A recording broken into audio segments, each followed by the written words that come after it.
O abandono não avisa quando chega. Ele simplesmente limpa os móveis, tranca a porta e deixa um bilhete de 2 palavras em cima da mesa. Se vira. O silêncio de uma casa vazia tem um peso diferente quando você espera encontrar o cheiro do jantar e o som da televisão ligada. Eu tinha 17 anos. Voltava da escola com a cabeça cheia de preocupações inúteis sobre uma prova de matemática quando girei a chave da porta da frente. O que encontrei não foi apenas uma casa sem pessoas. Foi o cenário de um crime emocional meticulosamente planejado. A sala estava nua. Não havia mais o sofá de tecido gasto onde meu irmão Michael costumava jogar videogame.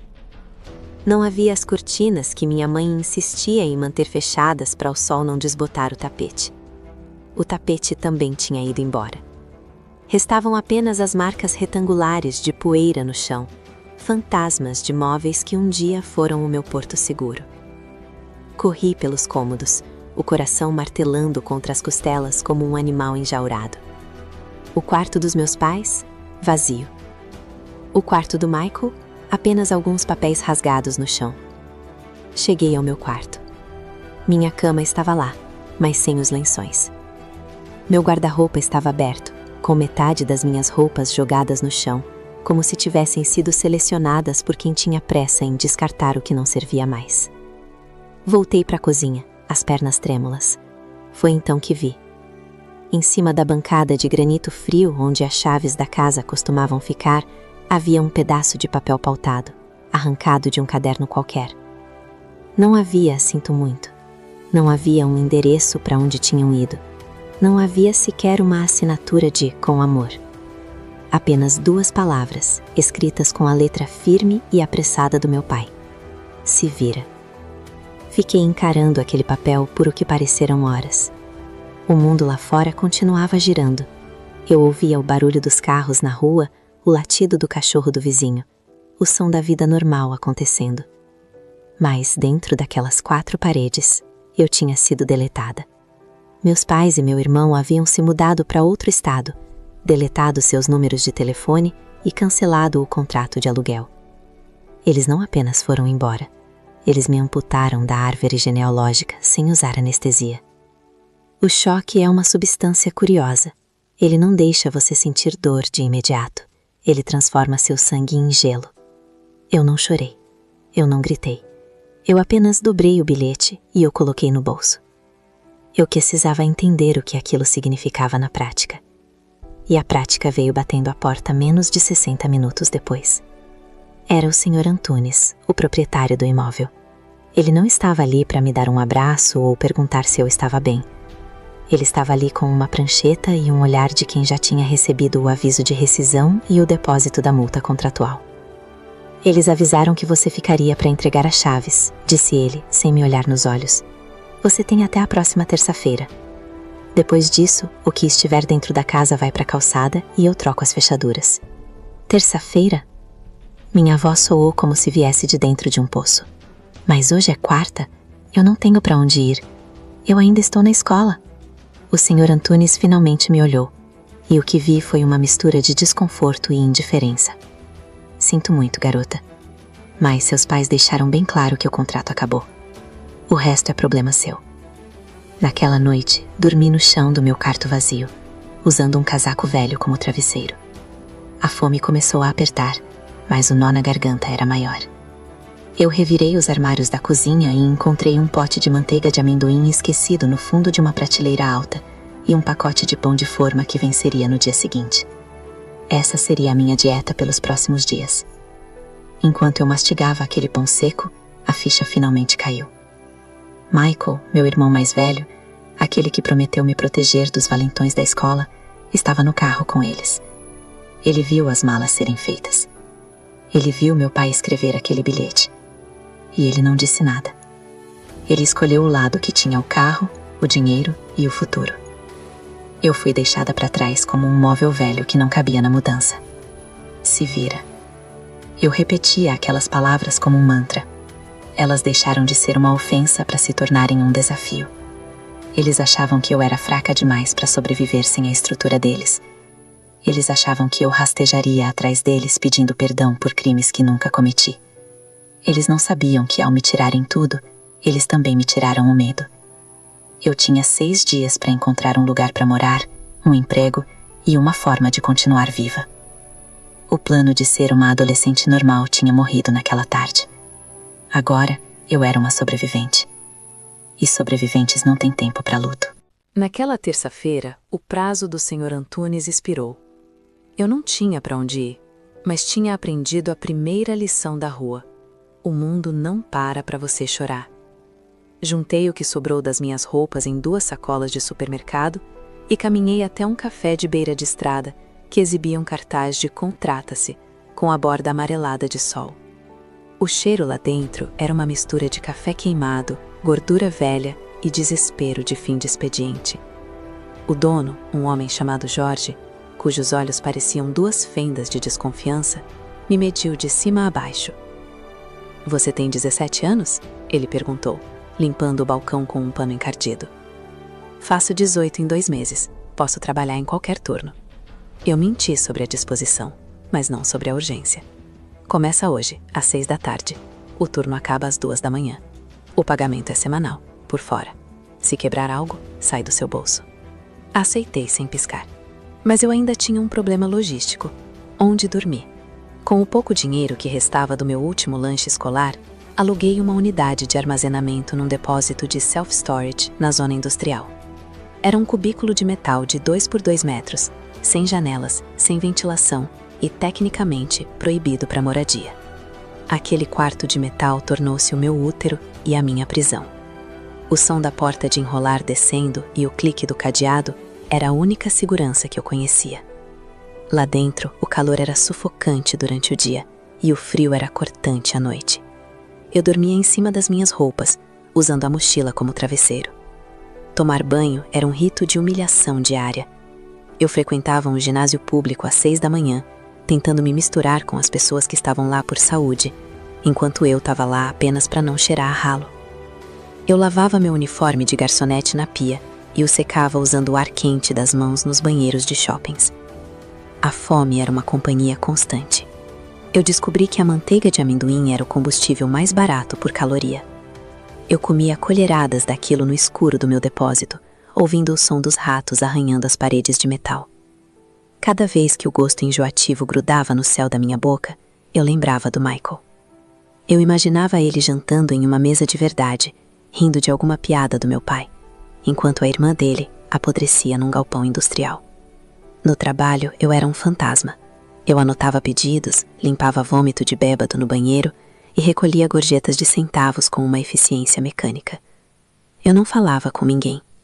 A amizade é um risco para quem tem um segredo tão pesado quanto o meu. Se alguém descobrisse que eu morava num depósito, eu seria entregue ao conselho tutelar, e lá eu perderia a única coisa que me restava: a minha liberdade de ser invisível. Um dia, no final de um turno exaustivo, Jorge me jogou um envelope com o meu primeiro pagamento semanal. O valor era ridículo, mas para mim era um mapa da mina. Olhei para aquelas notas amassadas e tomei uma decisão. Eu não ia apenas sobreviver. Eu ia usar aquela raiva que queimava no meu peito para construir algo tão grande que a sombra do meu sucesso alcançaria meus pais onde quer que eles estivessem escondidos. Eu comecei a observar como Jorge geria o café. Eu via o desperdício, a falha no estoque, a maneira burra como ele escalava os turnos. Comecei a fazer anotações num caderninho sujo de graxa. Ali, entre o balcão de gordura e o quarto de metal, a semente da minha consultoria começou a brotar. Eu estava aprendendo a ler o caos e a transformá-lo em lucro. Porque quando você não tem nada, você desenvolve um olhar clínico para o que os outros jogam fora. Aos 19 anos, eu já não era mais uma presa. O depósito de metal tinha me ensinado que o conforto é um anestésico e eu não podia me dar ao luxo de dormir. Enquanto outras garotas da minha idade gastavam o pouco que tinham com roupas para festas, eu investia cada centavo de gorjeta em livros de contabilidade e gestão. Eu não queria um diploma, eu queria as chaves do sistema. Meu primeiro cliente foi o Jorge, o dono do café. Ele era um desastre administrativo. Um dia, joguei meu caderno de anotações no balcão entre uma xícara de café e um prato de ovos mexidos. Você está perdendo 20% do lucro em desperdício de estoque e escala errada, eu disse, sem rodeios. Me deixa ajustar seu fluxo de caixa e eu quero 10% do que você economizar. Ele riu, mas o desespero de quem está afundando em dívidas é mais forte que o orgulho. 2 meses depois, o café estava no azul. A notícia correu pela zona industrial. Do café, passei para uma oficina mecânica. Da oficina, para uma pequena confecção. Eu não era uma consultora de terno e gravata. Eu era a garota que sabia onde o dinheiro estava vazando, porque eu tinha aprendido a contar cada grão de feijão para não passar fome. Aos 29 anos, o cenário mudou drasticamente. Eu já não cheirava a gordura de fritura. Eu fundei minha própria empresa de consultoria estratégica. Eu me tornei o que o mercado chama de especialista em reestruturação. Basicamente, eu entrava em empresas mortas e as trazia de volta à vida. Eu era milionária, mas o luxo do meu apartamento de vidro no centro da cidade ainda me parecia um cenário de filme que podia ser desmontado a qualquer momento. O silêncio do sucesso é barulhento. Durante 12 anos, eu não procurei por eles. Eu não queria saber se meu pai tinha um emprego novo ou se meu irmão tinha se formado. Para mim, eles estavam mortos. Até que aceitei o convite para um podcast. O tema era Rompimentos Familiares e Sucesso. Eu fui com uma armadura de gelo. Quando o apresentador me perguntou como eu lidava com a rejeição, eu não dei uma resposta de autoajuda. Eu fui visceral. Eu não lido com a rejeição. Eu a usei como alicerce, respondi, olhando direto para a lente da câmera. Quando seus pais te deixam com um bilhete dizendo "se vira" e você tem que dormir num depósito de metal aos 17 anos, você perde o medo de falhar. Porque o pior que pode acontecer, já aconteceu no dia em que eu encontrei aquela casa vazia. O vídeo viralizou. Em poucas horas ele tinha milhões de visualizações. Eu recebi milhares de mensagens de apoio, mas no meio do mar de notificações, um alerta de e-mail fez meu estômago embrulhar. O remetente era um nome que eu não lia há mais de uma década. Michael. O assunto era curto. Emma, precisamos conversar. As coisas não são como você pensa. Meu irmão, o cúmplice do meu abandono. O garoto que entrou naquele carro enquanto eu ficava para trás com o lixo da família. A raiva, que eu achava ter domado com o tempo, subiu pela minha garganta como ácido. Ele não estava me procurando por saudade. Eu sabia, com um instinto de quem aprendeu a ler balanços patrimoniais, que aquela mensagem tinha um custo. Abri o e-mail e lá estava a máscara de preocupação, escondendo a verdadeira intenção. Nossos pais estavam endividados até o pescoço. O Michael tinha perdido o emprego e a família dele estava sendo despejada. A ironia era tão cortante que chegava a ser ridícula. 12 anos depois, o destino tinha escrito o mesmo bilhete para eles. Eles estavam prestes a ter que se virar. E agora, eles queriam que a filha instável e ladra, a mentira que eles contaram para o mundo, assinasse o cheque da salvação deles. Eu olhei para o meu reflexo na tela do computador. Eu não era mais aquela adolescente assustada. Eu era a mulher que construiu um império sobre as cinzas do que eles destruíram. A vingança é um prato que se come frio, mas a justiça é um sistema que eu agora sabia operar muito bem. Eu não respondi ao e-mail do Michael de imediato. No mundo dos negócios, quem reage primeiro perde a vantagem, e eu não era mais a garota que buscava validação. Eu era a mulher que auditava a vida das pessoas. Antes de digitar uma única letra, usei meus recursos para levantar o histórico completo da família que havia me deletado. O que os relatórios mostraram foi uma sucessão de fracassos e decisões patéticas. Meus pais tinham torrado dinheiro de uma herança pequena, acumulado processos trabalhistas por empresas de fachada que abriram e fecharam, e agora viviam em uma casa cujas parcelas estavam atrasadas há 7 meses. Michael não dava melhor. Ele trabalhava como vendedor de seguros de baixo nível e morava em um subúrbio apertado com a esposa, Jenny, e a filha de 6 anos, Lily. Eles estavam afundando, E o meu sucesso, escancarado naquele podcast, era a boia de salvamento que eles decidiram agarrar com unhas sujas. 3 dias depois, Michael me ligou. Eu atendi no viva voz, recostada na minha cadeira de couro, observando a cidade através do vidro à prova de som. Emma, é você mesma? A voz dele estava carregada de uma emoção que parecia ensaiada. Eu vi o vídeo, eu não fazia ideia. Nossos pais disseram que você tinha ido embora por escolha própria. Escolha própria, Michael? Minha voz era um bisturi. Com 17 anos, sem dinheiro, sem roupas e com um bilhete de "se vira"?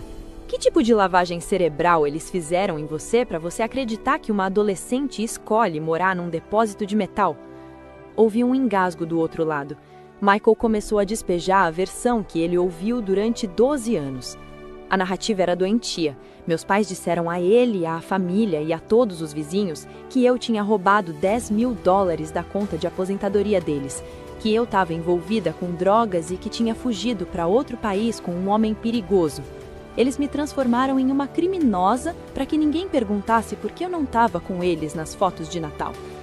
Mas a parte mais visceral veio quando ele mencionou a esposa. A Jenny, ela tá apavorada, Emma. Meus pais contaram para ela que você tem problemas mentais sérios, que é violenta. Ela nem queria que eu te procurasse. Ela tem medo que você faça algo contra a Lily. Eu senti um gosto amargo na boca. Eles não tinham apenas me abandonado no mundo físico. Eles tinham cavado uma cova para minha reputação e jogado terra por cima durante uma década. Eles criaram um monstro com o meu nome para que a esposa do Michael nunca questionasse a ausência da cunhada. Escuta aqui, Michael. Eu disse cada palavra pesando 1 tonelada. Eu não sou violenta, não sou louca e nunca toquei em 1 centavo dos nossos pais. Pelo contrário, eles me deixaram com uma dívida de aluguel e o estômago vazio. Se a sua esposa tem medo, é porque ela está casada com um homem que foi conivente com o crime contra a própria irmã. Eu estava confuso, Emma. Eu tinha 19 anos. Eles me pressionaram. Ele começou a chorar, um som patético que não me despertou piedade. Mas agora as coisas estão ruins. Estamos sendo despejados. Papai está doente. Ele precisa de cirurgia e não temos convênio. Por favor, você é milionária agora. O que é um pouco de dinheiro para você? É o mínimo que você pode fazer pela sua família. O mínimo. Aquelas palavras queimaram. A audácia de pedir reparação financeira por um vínculo que eles mesmos incineraram era o ápice da psicopatia familiar. Eu não tenho família, Michael. Eu tenho CNPJ e um histórico de sobrevivência que você não duraria um dia para enfrentar. Se você quer dinheiro, peça aos pais que você escolheu defender. Mas me faça um favor, não use a sua filha como escudo para sua incompetência. Desliguei. Mas eu sabia que aquilo não acabaria ali. Pessoas como meus pais não aceitam um não quando sentem o cheiro de dinheiro. Eles já tinham passado 10 anos mentindo sobre quem eu era. Agora eles iam transformar essa mentira em uma arma de guerra. Eu precisava encontrar Jenny. Eu precisava olhar nos olhos da mulher que acreditava que eu era um perigo para a própria sobrinha e mostrar o tamanho do abismo em que ela estava metida. Se eu quisesse destruir o sistema que meus pais criaram, eu teria que começar quebrando a única base que ainda sustentava as mentiras deles, a ignorância de quem estava em volta. Marquei o encontro com Jenny em uma cafeteria reservada, longe do caos da zona industrial e da opulência estéril do meu escritório. Eu queria que ela me visse sem o filtro do poder, mas com a autoridade de quem sobreviveu ao inferno. Quando ela entrou, vi o terror estampado em seu rosto. Ela segurava a bolsa contra o peito como se eu fosse pular sobre a mesa a qualquer momento. O roteiro de Emma, a louca violenta, estava rodando a pleno vapor na cabeça dela. Você não precisa ter medo, Jenny, eu disse, mantendo a voz num tom neutro, quase clínico. Eu não sou o monstro que te venderam. Na verdade, eu sou a única pessoa que vai te falar a verdade nesta família. Ela se sentou na ponta da cadeira, pronta para fugir. O Michael me contou que você é instável, que fugiu com o dinheiro deles. Meus sogros choram até hoje por causa do que você fez. Por que eu deveria acreditar em você? Em vez de responder com palavras, abri uma pasta de couro que trouxe comigo.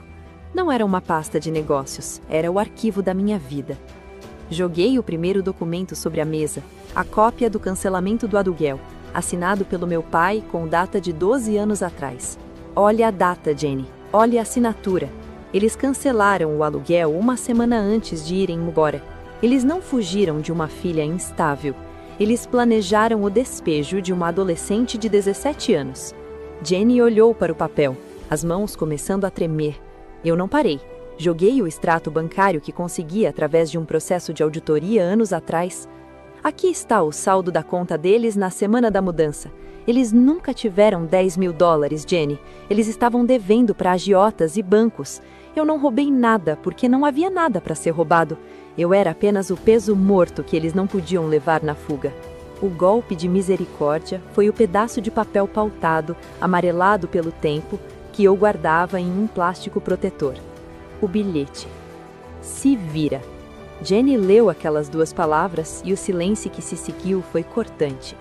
O mito da família perfeita que ela tentava proteger começou a desmoronar diante dos olhos dela. Ela não era burra. Ela apenas tinha sido alimentada com o veneno por tempo demais. Você me disse que você ateou fogo nas roupas da sua mãe antes de fugir, Jenny sussurrou, a voz falhando. Eles disseram que você tentou machucar o Michael com uma faca. A única coisa que eu machuquei foi o meu próprio orgulho ao aceitar que as pessoas que deveriam me amar me deixaram para apodrecer num galpão de metal. Respondi. E pela primeira vez, deixei um pouco da frieza transparecer. O Michael sabia de tudo. Ele estava no carro. Ele viu meu pai escrever esse bilhete. Ele escolheu o silêncio em troca de uma vida confortável. E agora que o conforto acabou e as dívidas chegaram, ele quer que eu pague o ingresso dele de volta para a vida boa. Jenny começou a chorar. Não era o choro manipulador da minha mãe, era o choro de quem percebe que está vivendo em uma casa construída sobre areia movediça. Ela pensava na filha, Lily, pensava no tipo de exemplo que Michael e os avós eram para a menina. O que você quer, Emma? Por que está me mostrando isso agora? Perguntou, limpando as lágrimas. Eu não quero seu perdão e não quero seu dinheiro. Eu quero que você saiba quem são as pessoas que dormem sob o seu teto. Seus sogros são parasitas sociais que descartam seres humanos quando eles não são mais úteis. E o seu marido é um cúmplice covarde. Eu vou proteger o meu patrimônio e a minha paz, mas eu não vou deixar que eles usem a minha sobrinha como isca emocional. Naquele momento, vi a chave girar na cabeça de Jenny. A lealdade dela, que antes era uma barreira, tornou-se uma dúvida corrosiva. Eu tinha plantado a verdade no único solo fértil que restava naquela família. O próximo passo não seria meu, seria deles. Paguei a conta e me levantei. Da próxima vez que o meu pai simular um ataque cardíaco ou a minha mãe chorar dizendo que está morrendo, lembre-se desse bilhete, Jenny. Eles não têm coração. Eles têm apenas necessidades. E você é a próxima na lista se não tomar cuidado. Deixei-a sozinha na cafeteria. Eu sabia que a guerra estava apenas começando. Meus pais, ao descobrirem que perdi o medo e ganhei aliados, iriam escalar o assédio. Mas eles esqueceram de um detalhe fundamental. Eu passei 12 anos aprendendo a prever falhas de sistema, e o sistema deles estava prestes a sofrer um colapso total. A verdade é um ácido que corrói os alicerces de qualquer mentira. Depois do meu encontro com Jenny, o castelo de cartas que meus pais construíram começou a desmoronar por dentro. Michael me ligou naquela noite, gritando, a voz embargada por uma mistura de pânico e ódio. Ele me acusou de destruir o casamento dele, de ser uma venenosa que não conseguia ver a família em paz. Eu apenas desliguei. Não se discute com quem escolhe a cegueira como estilo de vida. Mas meus pais não iam desistir tão fácil. Eles sentiam o cheiro do meu dinheiro como tubarões sentem sangue a quilômetros de distância. Quando perceberam que a manipulação emocional não estava funcionando comigo e que Jenny estava começando a questionar tudo, eles decidiram partir para o ataque direto. O jogo saiu dos e-mails e entrou no mundo físico, de forma violenta. Na manhã seguinte, recebi um alerta do segurança do meu condomínio. Meus pais estavam na portaria. Meu pai estava caído no chão, fingindo um colapso, enquanto minha mãe gritava para quem quisesse ouvir que a filha milionária estava deixando o próprio pai morrer na calçada sem prestar socorro. Era um espetáculo grotesco. Moradores passavam e olhavam com julgamento. "Deixem que chamem a ambulância", eu disse pelo interfone, a voz fria como gelo. "Mas não abram o portão. Se eles pisarem na calçada interna, chamem a polícia por invasão. Eu assisti pelas câmeras. Assim que a ambulância chegou e os paramédicos começaram os exames, meu pai milagrosamente se recuperou o suficiente para começar a xingar os enfermeiros quando percebeu que eu não desceria. Eles queriam uma cena. Eles queriam que eu me sentisse culpada diante dos meus vizinhos de elite. Mas eles esqueceram que eu morei num depósito de metal, minha vergonha morreu de fome há muito tempo. A situação mudou de patamar quando o alvo passou a ser a própria família do Michael. Jenny, armada com a verdade que eu lhe dei, confrontou meus pais sobre as dívidas e o bilhete. A resposta deles? Agressão. Eles invadiram a casa do Michael. Como ainda tinham as chaves, entraram enquanto Jenny estava sozinha com a pequena Lily. Foi um cerco psicológico. Minha mãe começou a gritar que Jenny era uma estranha que estava tentando separar a família, enquanto meu pai batia nos móveis exigindo que Michael ligasse para mim para pedir o dinheiro da sua parte da herança. Uma herança que nunca existiu. Lily, de apenas 6 anos, ficou escondida debaixo da mesa da cozinha, chorando. O trauma que eles me causaram aos 17 anos estava sendo replicado na neta. Recebi uma mensagem de texto desesperada de Jenny. Eles estão aqui. Eles enlouqueceram. Socorro. Naquele momento, algo dentro de mim se transformou. Eu podia tolerar que eles me atacassem. Mas usar uma criança como bucha de canhão para chegar ao meu bolso era o limite absoluto. Peguei o telefone e liguei para o meu advogado, Dr. Marcos, um homem que não conhecia a palavra piedade. Marcos, acabou o tempo da diplomacia. Quero uma medida protetiva agora. Quero que eles sejam proibidos de chegar perto de mim, do Michael, da Jenny e principalmente da Lily. Use os registros do depósito de metal, os laudos médicos da minha desnutrição, os extratos bancários, use tudo. Eu quero que o Estado trate esses dois como os predadores que eles são. Enquanto meu advogado preparava a artilharia jurídica, eu fiz algo que nunca pensei que faria. Fui até a casa do Michael. Quando cheguei, a cena era de guerra. Meus pais estavam na calçada, gritando com os vizinhos que tentavam intervir. Michael estava parado na porta com as mãos na cabeça, o retrato da covardia e da indecisão. Quando me viram, meus pais correram em minha direção, os rostos transformados pela ganância e pelo ódio. "Você veio!" minha mãe gritou, tentando agarrar meu braço. "Você tem que nos dar o dinheiro, Emma. É o seu dever. Nós te demos a vida." Eu me afastei com um nojo que não cabia no peito. "Vocês não me deram a vida. Vocês me deram um bilhete e me jogaram no lixo." A vida? Eu construí sozinha enquanto vocês fugiam como ratos. Olhei para o meu pai que tentou usar sua postura ameaçadora de sempre. "Se vocês não saírem daqui agora, a polícia vai tirar vocês algemados. E eu garanto, com cada centavo que eu tenho, que vocês vão passar o resto dos seus dias em um cubículo muito menor do que o depósito onde me deixaram dormir." O silêncio que se seguiu foi o prelúdio da tempestade. Eles viram nos meus olhos que eu não estava mais negociando. Eu estava exterminando a influência deles. Michael me olhou e pela primeira vez vi um limpejo de clareza naquele rosto fraco. Ele finalmente percebeu que ao escolher os pais, ele tinha escolhido a própria destruição. O tribunal não tinha o cheiro de justiça que os filmes prometem. Tinha cheiro de papel velho, café frio e o suor de gente que passou a vida tentando levar vantagem. Eu estava sentada à direita do meu advogado, imóvel. Do outro lado, meus pais tentavam desesperadamente manter a fachada de idosos vulneráveis. Meu pai usava uma bengala que ele nunca precisou e minha mãe choramingava num lenço olhando para o juiz com uma carência fabricada. O Dr. Marcos não deu espaço para o teatro. Ele começou a audiência projetando na tela gigante do tribunal a foto da unidade de armazenamento número 402, o cubículo de metal onde eu dormi. "Excelência", a voz do Marcos cortou o ar como uma lâmina.